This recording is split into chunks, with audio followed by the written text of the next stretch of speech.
changed. He isn't taking a position yet, but he says senators need to ask questions because there's a lot an HHS secretary could do to undermine vaccines. Well, where is this pushback coming from?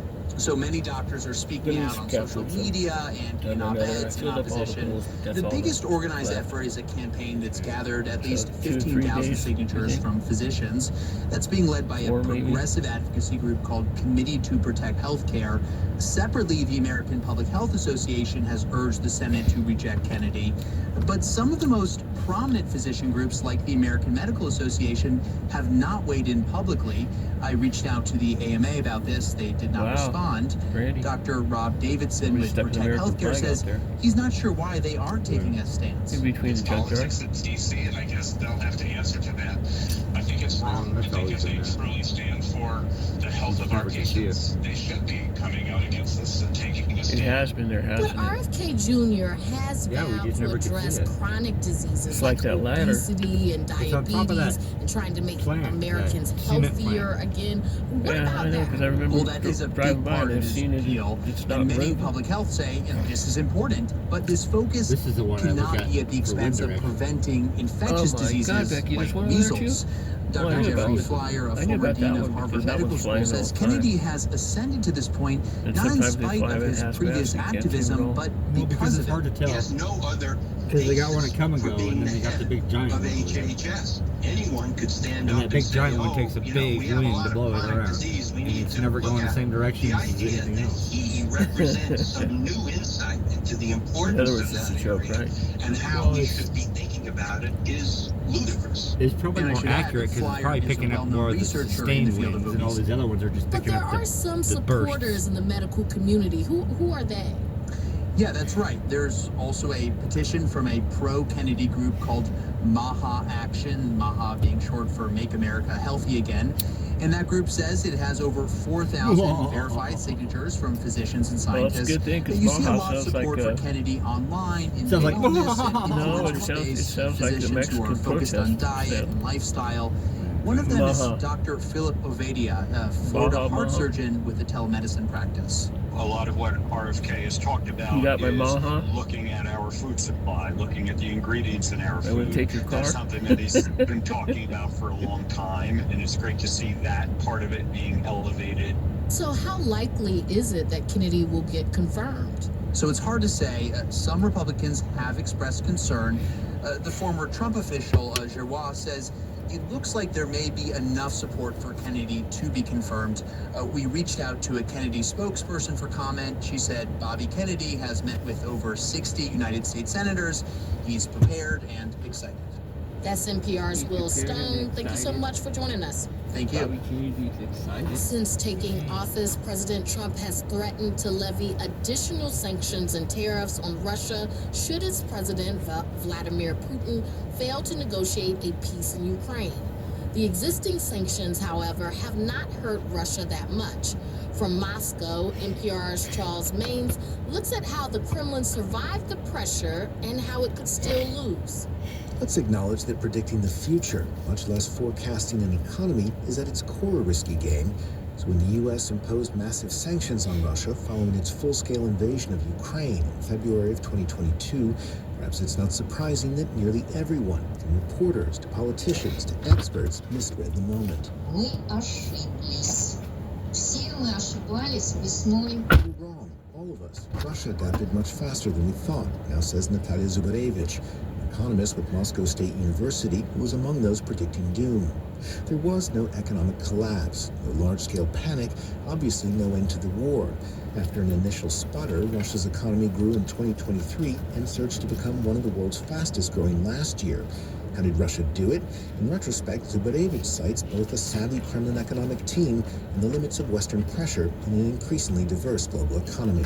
Санкции ввели развитые страны. Sanctions were imposed by developed countries, but Russian raw exports are bought by everyone. It turns out you can't just put a fence around one half of the world.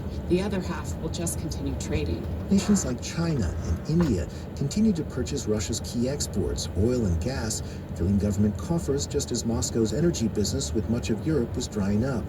Illicit imports from other countries, often former Soviet republics, provided an avenue for trade in otherwise banned Western goods, everything from airplane engines to the latest iPhones. Meanwhile, many Russian businesses flourished with the exit of high-profile Western companies, grabbing essentially abandoned market share.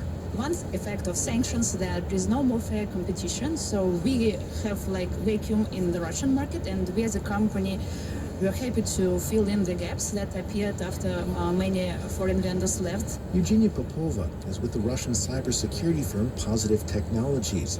She says their company picked up leading industry specialists and plenty of new contracts at home and abroad, and that's after Positive Technologies was sanctioned directly by the U.S. government. So we understood that sanctions is something which cannot stop the company from being, on the market doing the things that the company believes it should do and so on. So for us, it's like a part of our life, nothing more. Россия стала гораздо сильнее за предыдущие. President Vladimir Putin has repeatedly argued Western sanctions are a boon to Russian industry, a sunny take on the economy that has burrowed its way into pop culture. Господин президент. Господин президент. A new Russian TV comedy called Goodbye even imagines now former President Joe Biden going on an undercover trip to Russia to discover just how on earth the country keeps thriving despite Western pressure. The answer he finds out: Русские теперь производят все сами. Russians now make everything themselves. Only the real picture is proving more complicated. Just last fall, when Putin's Prime Minister, Mikhail Mishustin, attended the unveiling of the newest addition to Russia's long-running Volga car line, only to discover the vehicle was now entirely assembled from Chinese components. Where's the wheel from? Also China? Said an exasperated Mishustin to Volga's glum-looking director. I would like, he added, for at least the wheel to be made in Russia. And 2025 sees the Russian That's economy funny as fuck. facing bumpy So they were roads in talking, I other heard this ways, story says earlier. Vladimir They're talking about the Inozemtsev, sanctions in Russian Russia economist now living and how in it was the supposed to US. hurt them and stuff like that. And they're talking about their car market because they have obviously have their own brand of cars. And it was 100% made from Chinese parts. The guy's like, can we at least get the wheel made in Russia? For some 40% of all government spending this year. That's up a quarter, and an investment in guns that's so That's funny heavy as it's fuck. making a mess of the proverbial butter. Prices on basic food staples, such as real butter, are up, way up. So much so, there's even been reports of supermarkets keeping it under lock and key. And Zemtsev says runaway inflation, as well as the tumbling value of Russia's currency, the ruble, and high interest rates, they're all indications that sanctions are working, just more slowly than anyone imagined. These sanctions, they are fighting the Russian economy every day. But the most important thing is the timeline. Yes, maybe in 2027, the Russian economy will go deep into recession. But not now, not tomorrow. And yet there's some problems felt today. Take my apartment building in central Moscow. The elevator breaks down routinely. Spare parts, once from the west, now hard to find. Everyone's gotten stuck in that elevator. Now they're scared to get in, my neighbor says to the repairman. Shrugs. Because he knows. Like with most problems tied to sanctions, at least so far, it's usually the way around. Charles Baines, NPR News. Hey, you told me I can clean. I don't clean like a woman, no. Looks like my like the mom. weather in Park City, Utah, clean like my calls mom. for stars. like your That's mom? right. Yeah, the she ran a Sundance cleaning Film business my whole Festival time is growing up. underway. A-listers, Cleaned other people's studio houses, so execs, I was movie forced to do lovers, chores. They're all gathered to And if I screen didn't do them right, movies I'd have to go folks back and do them like us again. hope we can see Yeah, before too long. For a little taste, Wai Chen Bui joins us from Park City. She's entertainment sorry for editor you on for that the one. culture site Inverse. Welcome. You really took Hi, good thanks care for of having you, me. didn't It seems kind of perfect that one of the first movies that you have seen was mostly shot in Utah, even though I guess it's called Omaha. Yeah, it's called Omaha that your, because it's actually about the stepmom or Nebraska your safe haven laws in Mama, which my adopted parents mom. can give up their infants at a hospital, fire station, without fear of prosecution. And Nebraska had a sort of loophole in their laws in which they didn't specify that the children that could be abandoned, basically, had to be infants, which led to many children that were not infants being abandoned, and that was something that kind of crept into the movie as it came about. It's a road trip movie with the dad and two of his kids from Utah to Omaha, Nebraska, with the turmoil over whether he should abandon his kids or not. Wow. So what else can you share about what you've seen so far? Yeah, so I've only seen a couple other movies. I've seen Bubble and Squeak, which is a comedy from Evan Twohy that is about an American couple honeymooning in a unnamed country that has banned all cabbages, which is a big pain for them because the woman has actually smuggled 39 heads of cabbage in her pants. So it's a really absurd, very silly black comedy, and I know that some people didn't quite like it as much as me, but I enjoyed this one. What about some of the bad that you've seen? Because that sounds good. Did you see anything that's not so great? Yes, I was really anticipating this movie called Rabbit Trap, which is this British folk horror movie starring Dev Patel. And it was a real slog that was totally all over the place and completely confusing with what it was trying to do and whether it was trying to be a horror movie, a whimsical fairy tale movie, and was a very sad waste of Dev Patel, who I usually really enjoy. Sundance is so much about buzz. What movies or documentaries are getting that buzz, even if you've not screened them yet? So the movie that I've heard the most buzz out of is If I Had Legs, I'd Kick You, which is Mary Bronstein's surreal portrait of motherhood starring Rose Byrne. Apparently, it's a career best performance for Rose Byrne, and it's incredible, uncomfortable watch that is just centered around this powerhouse performance. This one's getting like the most buzz out of Sundance so far. It might be the breakout film of the festival.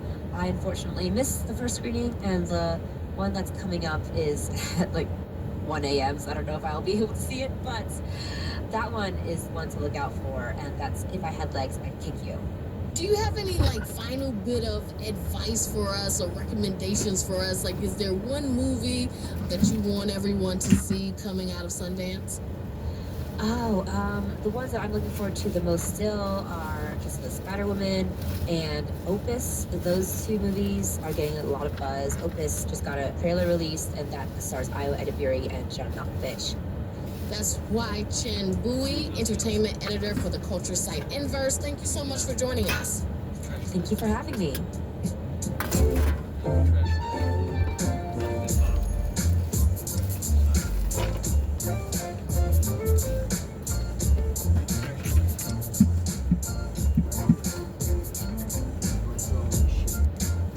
You're listening to Weekend Edition from NPR News. Congress passed the Laken Riley Act, named for the Georgia nursing student murdered by a Venezuelan man who crossed the border illegally. The law expands the list of criminal charges that can get a migrant deported, and it may become a legal tool for President Trump's effort to carry out mass deportations. But as NPR's Martin Costi reports, that depends on the cooperation of local police and jails. The man convicted of murdering Riley had previously been arrested in a shoplifting case in Georgia, but was let go. Now, under the Laken Riley Act, shoplifting is one of the crimes that call for deportation, along with burglary, violence that leads to injury or death, or assaulting a police officer. Those are the people that I would love to see out of the United States. Terry Johnson is sheriff of Alamance County in North Carolina. He supports the act because he believes the threat of deportation can deter everyday crime. He says that effect was apparent in his county almost 2 decades ago when deputies collaborated with federal immigration enforcement under a program known as 287G. We've seen those individuals that were coming here for the wrong reason move out of our county to the surrounding counties, and if you look, you would see their crime rate go up a little bit also. But that opinion is not universal among law enforcement. Jack Donahue spent 3 decades with the NYPD and is now a senior fellow on policing initiatives at Rutgers University. He says police detectives especially don't want to be seen as an arm of immigration enforcement. Listen, I'm going to put somebody in the box, or I'm going to have a complainant sitting outside in the interview room, and I'm going to talk to them. I don't want the first thing in their mind to be, are you going to deport me? That's often cited as a reason for sanctuary city-style laws, which restrict the information that local